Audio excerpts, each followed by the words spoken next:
రవ్వ కేసరి చేయడం అందరికీ తెలిసిన విషయమే కదండి. అయితే చాలామంది పంచదారతో చేస్తుంటారు.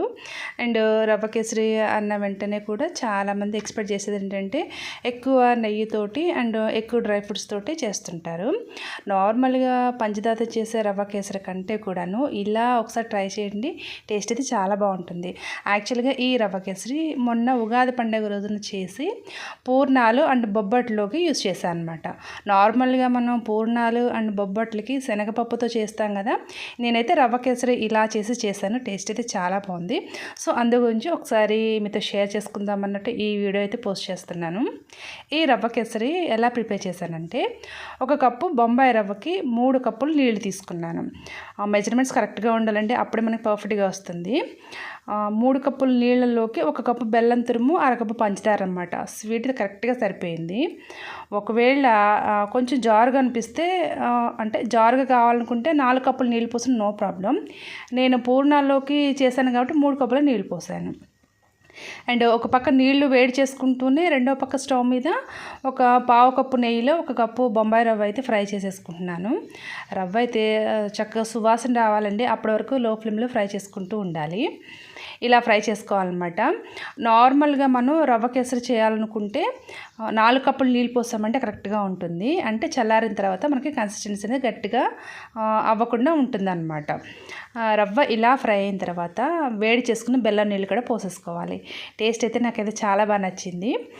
సో ఒకసారి మీకు ఎవరికైనా యూజ్ అవుతుందని పోస్ట్ చేస్తున్నాను అనమాట ఈ వీడియో అయితే. ఇలా నీళ్లు కొంచెం కొంచెంగా పోసేసుకొని స్మూత్గా మిక్స్ చేసుకోవాలి. మంటని లో టు మీడియం ఫ్లేమ్లో పెట్టుకొని కలుపుకోవాలి. ఎక్కడ ఉండలేకుండా మిక్స్ చేసుకోవాలన్నమాట.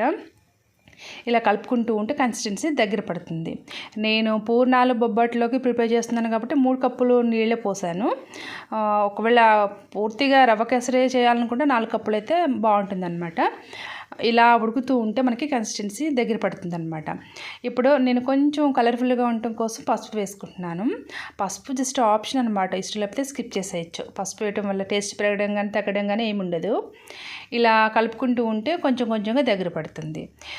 యాక్చువల్గా రవ్వ కేసరి ప్రిపేర్ చేసేటప్పుడు కొంచెం పచ్చకర్పూరం వేసామంటే ఫ్లేవర్ అయితే అద్దరిపోతుందండి. నార్మల్గా టెంపుల్స్లో అంటే గుళ్ళల్లో ప్రసాదం పెడుతుంటారు కదా, ఆ ఫ్లేవర్ రావాలంటే కొంచెం పచ్చకర్పూరం వేస్తే బాగుంటుంది. నేనైతే ఫ్లేవర్ కోసం కొంచెం ఇలాచీ పొడి వేసాను. ఇలా ఇలాచీ పొడి వేసిన తర్వాత మిక్స్ చేసుకుంటూ ఉంటే కన్సిస్టెన్సీ కొంచెం కొంచెంగా దగ్గర పడి రవ్వ అంతా కూడా స్మూత్గా ఉడికిపోతుంది అనమాట. ఇప్పుడు మధ్య మధ్యలో ఒక్కొక్క స్పూన్ నెయ్యి వేసుకుంటూ కలుపుకుంటూ సరిపోతుంది. నేను బొబ్బట్ల కోసం చేశాను కాబట్టి నెయ్యి అంతగా యూజ్ చేయలేదన్నమాట. ఎందుకంటే బొబ్బట్లో మన పిండిలో నెయ్యి ఎక్కువగానే యూజ్ చేస్తాము. అండ్ అలాగే బొబ్బట్లు కాల్చేటప్పుడు కూడా నెయ్యి ఎక్కువ యూజ్ చేస్తాం కాబట్టి ఈ రవ్వ కేసరిలో నెయ్యి వేయలేదు. బట్ పర్టికులర్గా రవ్వ కేసరి చేయాలనుకుంటే నెయ్యి ఎక్కువగా యూజ్ చేయొచ్చు అనమాట. కొంచెం కొంచెంగా ఇలా నెయ్యి వేసి కలుపుకుంటూ ఉంటే చక్కగా రవ్వ కేసరి అంతా కూడా మగ్గిపోయి చక్కగా సాఫ్ట్గా తయారవుతుంది. ఇలా కలుపుకుంటూ ఉండాలన్నమాట. లాస్ట్ మినిట్స్లో మట్టుకు మంటని సిమ్లోకి అడ్జస్ట్ చేసుకొని మూత పెట్టేసి ఒక 2-3 నిమిషాల పాటు వదిలేసామంటే రవ్వ అంతా కూడా చక్కగా మగ్గి చాలా సాఫ్ట్గా ఉంటుంది. సో ఈ టైంలో స్టవ్ ఆఫ్ చేసుకొని సర్వ్ చేసుకోవడం అనమాట. ఒకవేళ రవ్వ కేసరి కావాలనుకుంటే ఈ టైంలోనే ఒక 2 స్పూన్ల నెయ్యిలో మనకు నచ్చిన డ్రై ఫ్రూట్స్ ఫ్రై చేసుకుని వేసుకుంటే భలే సూపర్ టేస్టీగా ఉంటుందండి. చాలా సింపుల్ అనమాట. సో మరి ఈ వీడియో మీకు నచ్చితే లైక్ చేసి సబ్స్క్రైబ్ చేయండి. Thank you for watching.